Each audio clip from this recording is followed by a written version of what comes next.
আজকে বাইরের ওয়েদারটা দেখো, ওয়েদারটা জাস্ট অসাধারণ। আর এখন বাজে সকাল 5:30। আমি ঘুম থেকে উঠে গেছি আর ওয়েদারটা দেখে জাস্ট অসাধারণ লাগছে। তো দেখো বৃষ্টি পড়ছে বাইরে ঝমঝম করে, আর এই বৃষ্টি সকালবেলাটা জাস্ট অসাধারণ লাগছে। উঠেছি ভাবলাম মেয়ের স্কুলে যাব, কিন্তু যা বৃষ্টি পড়ছে মনে হচ্ছে স্কুলে যেতে পারবো না। তো হ্যালো এভরিওয়ান, গুড মর্নিং সবাইকে। আমি বান্টি, আমার একটা ছোট্ট মিনি ব্লগে তোমাদের সবাইকে স্বাগত। তো তোমাদের ওখানেও কি এরকম বৃষ্টি হচ্ছে? আর তোমাদের কি আমার মতো বৃষ্টির ওয়েদার ভালো লাগে? আমার তো অপূর্ব লাগে। দেখো চারিদিকটা পুরো কালো মেঘে ঢেকে গেছে, আর সবুজে সবুজ হয়ে আছে প্রকৃতি। আর এই বৃষ্টিতে মনে হচ্ছে আর একটু ঘুমাই। আর এই বৃষ্টির দিনে আর সকালবেলায় দেখো ফুলগুলো ফুটে পুরো সাদা হয়ে আছে।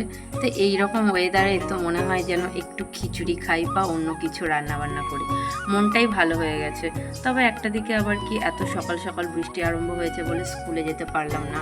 আর এইদিকে দেখো প্রকৃতি মনে হচ্ছে যেন আরও নতুনভাবে সেজে উঠেছে বৃষ্টির জলে। তাও খিচুড়ি তো আর করলাম না, দেখো ফেনা ভাত, আলু সেদ্ধ আর অমলেট। খাওয়াটা কিন্তু আজকে জমে যাবে, দারুণ খাওয়া দাওয়া। এই বৃষ্টি তার সাথে এই খাওয়া।